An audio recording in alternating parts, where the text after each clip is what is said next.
একটি স্বাধীন সার্বভৌম রাষ্ট্রের আকাশসীমা নিরাপদের জন্য শক্তিশালী আকাশ প্রতিরক্ষা ব্যবস্থার কোনো বিকল্প নেই। বর্তমান সময়ে যুদ্ধের ক্ষেত্রে বা অন্যান্য unwanted hello viewer, welcome back to another video. Viewer बहुत ही ज्यादा इंटरेस्टिंग और बहुत ही ज्यादा इंफॉर्मेटिव किस्म की वीडियो आप लोगों के लिए लाए। वीवर बांग्लादेश का मौजूदा और फ्यूचर का जो वीवर मिसाइल सिस्टम है, बांग्लादेश का एयर डिफेंस मिसाइल सिस्टम है, वो वीवर क्या है, बांग्लादेश का ये जो मिसाइल सिस्टम है कितना ज्यादा पावरफुल है। बहुत ही ज्यादा इंटरेस्टिंग वीडियो होने वाली है। अभी तक आप लोगों ने हमारे चैनल को सब्सक्राइब नहीं किया हुआ तो प्लीज जल्दी से हमारे चैनल को सब्सक्राइब कर लीजिएगा।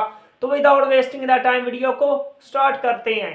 একটি স্বাধীন সার্বভৌম রাষ্ট্রের আকাশসীমা নিরাপদের জন্য শক্তিশালী আকাশ প্রতিরক্ষা ব্যবস্থার কোনো বিকল্প নেই। বর্তমান সময়ে যুদ্ধের ক্ষেত্রে বা অন্যান্য আনওয়ান্টেড অ্যারোস্পেস ভায়োলেশনের জন্য ইন্টারসেপ্টর এয়ারক্রাফট ও স্যাম সিস্টেম অত্যন্ত গুরুত্বপূর্ণ ভূমিকা পালন করে। বাংলাদেশের ভূমি বৃদ্ধি না পেলেও সমুদ্র সীমার আকাশ বৃদ্ধি পেয়েছে।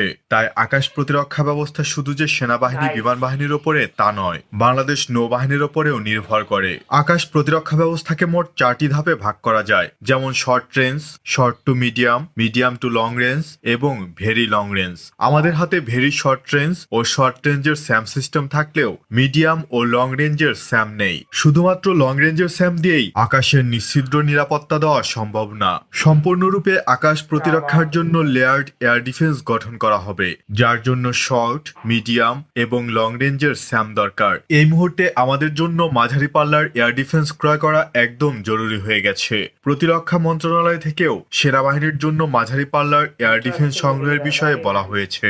2020 সালের শেষ দিকে বাংলাদেশ সেনাবাহিনী medium range air defence missile ক্রয়ের জন্য এভালুয়েশন নোটিশ জারি করেছিল। 2021 সালে বাংলাদেশ সামরিক বাহিনী তুরস্কের রকেটসানের সাথে মাল্টি-মিলিয়ন ডলারের সরঞ্জাম ক্রয়ের চুক্তি স্বাক্ষর করেছে, যার আওতায় এয়ার ডিফেন্স সিস্টেম হিসাবে হিসারো বা ও প্লাস মিডিয়াম রেঞ্জের মিসাইল সিস্টেম কেনা হয়েছে। হিসারো প্লাস একটি মিডিয়াম রেঞ্জের এয়ার ডিফেন্স মিসাইল সিস্টেম, যার রেঞ্জ 25 কিলোমিটার। তবে এর সাথে যে র্যাডার ব্যবহার করা হয়েছে তার রেঞ্জ 60 কিলোমিটার। এটি সর্বোচ্চ 60 কিলোমিটার দূর থেকে টার্গেট শনাক্ত ও 25 কিলোমিটার দূরের টার্গেটে আঘাত হানবে। এই সিস্টেমে ব্যবহৃত মিসাইল হাই স্পিড টার্গেটে তার সর্বোচ্চ রেঞ্জ এবং উচ্চতায় সফলভাবে এঙ্গেজ করতে সক্ষম হয়েছে। এই মিসাইল সিস্টেমের একটি ব্যাটারিতে fire control system, medium altitude air defence radar, missile launching system এবং অন্যান্য লজিস্টিক ভেহিকল থাকে। এই সিস্টেমে ইনফ্রারেড সিকার মিসাইল এবং রেডিও ফ্রিকোয়েন্সি মিসাইল ব্যবহার করা হয়ে থাকে। তাছাড়া আমাদের হাতে থাকা সুইজারল্যান্ডের তৈরি অর্লিকন জিডিএফ 009 এবং হিসারো স্যাম সিস্টেম দিয়ে একসাথে কম্বাইন্ড এয়ার ডিফেন্স প্যাকেজ বানানো পসিবল। মিডিয়াম রেঞ্জ বা মাঝারি পাল্লার এয়ার ডিফেন্স হাতে পেলে দেন আমরা লং রেঞ্জের দিকে এগোবো ইনশাল্লাহ। সেক্ষেত্রে আমরা আবারও তুরস্কের দিকেই যেতে পারি, কারণ তুরস্ক তাদের তৈরি ন্যাটো গ্রেডের সমরাস্ত্র বাংলাদেশের কাছে বিনা শর্তে বিক্রি করতে আগ্রহী। বাংলাদেশের সাথে যৌথভাবে যুদ্ধ সমরাস্ত্র তৈরি, সেই সাথে টেকনোলজি ট্রান্সফার করতেও আগ্রহী তুরস্ক। তুরস্কের প্রযুক্তি সফলতা মানে বাংলাদেশের সামরিক খাতে উন্নতি।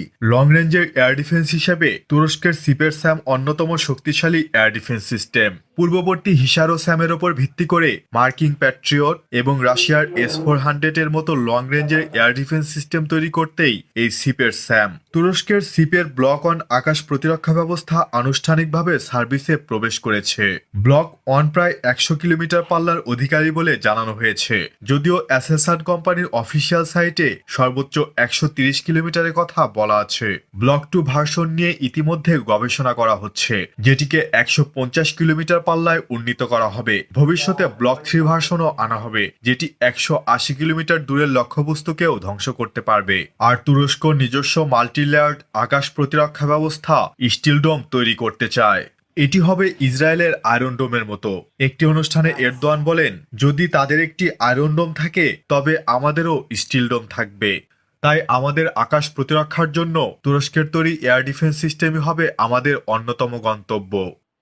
क्या बात है वीवर, जबरदस्त। बांग्लादेश का वीवर मौजूदा एयर डिफेंस सिस्टम और वीवर बांग्लादेश का जो फ्यूचर का मिसाइल एयर डिफेंस सिस्टम है बहुत ही ज्यादा पावरफुल है। इंशाल्लाह बांग्लादेश का जो upcoming missile system air defence missile system होगा वो दुनिया को हैरान करेगा, क्योंकि वीवर बांग्लादेश अब जो है अपनी मिलिट्री को, आर्मी को मजबूत बनाने का माइंड बना रहा है। बहुत ही जबरदस्त किस्म की बांग्लादेश की जो आर्मी है उसकी पावर बढ़ेगी इंशाल्लाह। बांग्लादेश की जो गवर्नमेंट है, बांग्लादेश की आर्मी के एयर डिफेंस मिसाइल सिस्टम को मजीद अपग्रेड करेगा और दुनिया बांग्लादेश के इस मिसाइल सिस्टम से खौफ खाएगी और बांग्लादेश सेफ होगा। तो वीवर अगर आप लोगों को मजीद इंटरेस्टिंग वीडियो देखनी है तो प्लीज जल्दी से हमारे चैनल को सब्सक्राइब कर लीजिएगा। मिलते हैं आपसे नेक्स्ट वीडियो में इंशाअल्लाह, तब तक के लिए अल्लाह।